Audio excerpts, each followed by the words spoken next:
Hey there everybody, it's Mark Crilley. I'm back with another video. Today we're going to be doing a PAPERCRAFT video that I've been wanting to do for quite a long time. I'm going to show you how to make one of these Nobori flags that you sometimes see in Japan. Now for those of you, if you've never seen this kind of thing in real life before, I'm going to splice in a photo that I took outside the 7-Eleven, or 7 and I Holdings, as I believe it is officially called in Japan. But I'll put this photo in so you can see actual Nobori flags from Japan.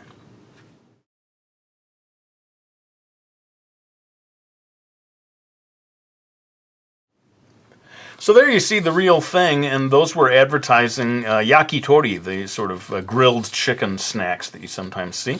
And basically what this involves is getting hold of some construction paper. Ought to be easy to find, but a little harder maybe to find is these wooden sticks. I went to a local Walmart, actually. Don't you think this is really an incentive to the craft project of making a fake mustache? Kids are so into fake mustaches.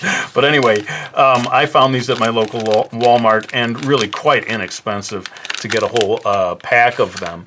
And what I've done is I've taken the stick out and trimmed both of them a little bit. I think you could get away with not even trimming at all this longer one.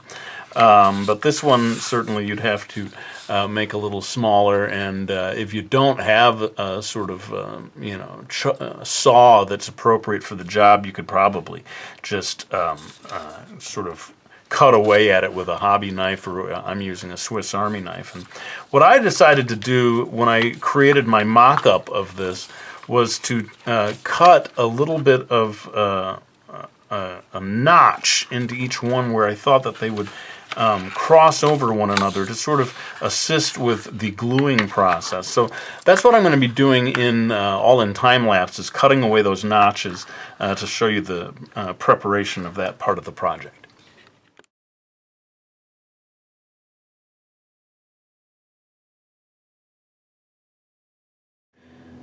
Okay, so you see the two different pieces with the notches cut out, and the wood is pretty soft, I found, so it really wasn't that hard to do. And so I'm going to take a little bit of wood glue. I think you could probably use ordinary, just craft glue of any kind, and stick those together. Sorry about someone's cutting a tree down in the neighborhood today.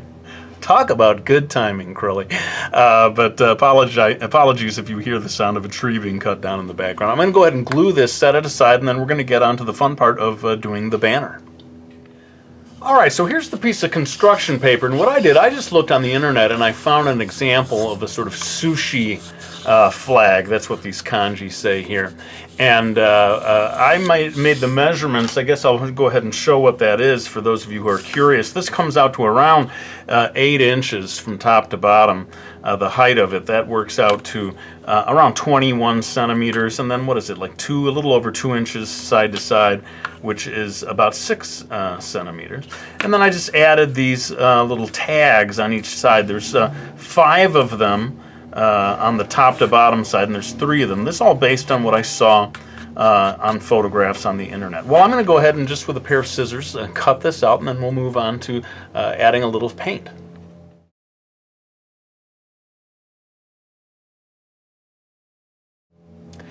Alright, so I'm going to go ahead and start using a kind of opaque red paint. Now you could just use colored pencil for this. I've made things a little hard for myself by using this dark blue background, and the only way to get the red to show up on that is to use a kind of a thick gouache kind of a red paint. You know I love my gouache.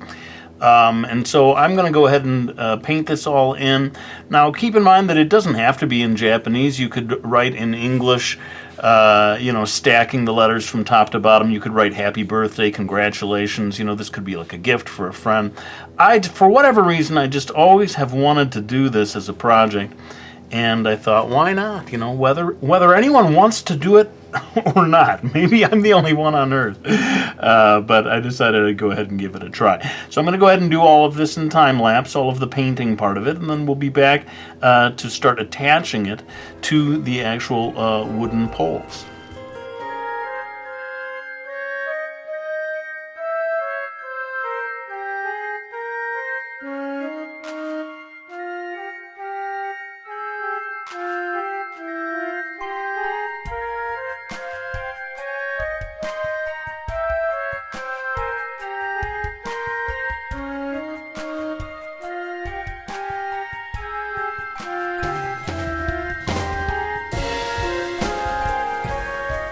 Okay, well there you go, the finished banner. I gotta say, painting white in between all of these red letters was kind of a pain. I don't recommend it, but you know, you can have fun with this, come up with any design you like to. I actually cut myself some slack and switched to colored pencil for this part down here, and as long as it's good opaque colored pencil, it'll do the job. And again, if you were smart, unlike me, and started with white paper to begin with, you wouldn't have to go through half of these struggles. In any case, it is time now for us to glue this onto the wooden rods and complete the project. All right, now one of the first things that I did is I kind of got it into the perfect position and then taped both the pole and the paper down so that it won't be flopping around as I try to do this next bit. And I think really what you need to do is kind of curve this over in advance to get it to sort of be ready to do your final attaching process. And what I want to do is, in addition to using glue, use a little tape immediately after I've glued it to make sure it stays in place. So let's go ahead and add, I'll just do one of these real time. And pop this around like so. And before I even let go, really, I'm going to throw on a piece of tape just to hold it in place. And I'm going to do that for all of these remaining ones. We'll let it dry, and then we'll be back to do one last little thing which is kind of fun to help it look more and more like real cloth. So give me just a second, and we'll be right back.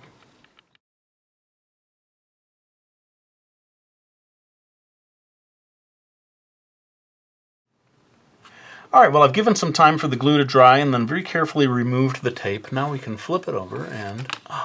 yeah, we are almost there, folks. But I want to show you one thing that I'm going to do. You know, I showed you my earlier version, and you can see that there is this sort of, it looks like wind-blown cloth, and we're going to be doing that as well. But I came up with an idea, something I didn't do here that I want to try here, and that is to use some thread to tie around the join here to make it look as if it were held together by rope. So give me a second, I'll do that in time lapse, and we'll be back to show you how I got this effect of the sort of wind-swept cloth.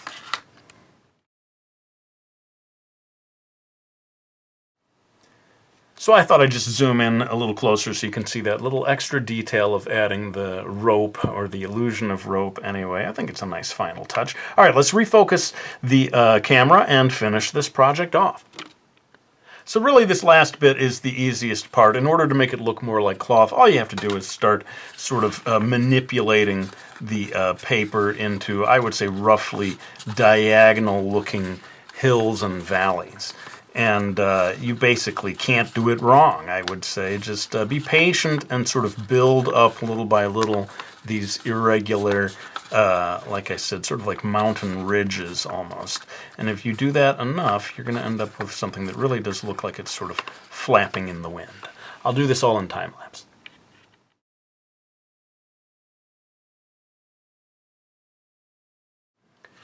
All right, well, I think I've got it about as folded as I want it to be. You do have to be a little careful. If you go too far, if you're not patient with it, you might accidentally tear it or crease it too much.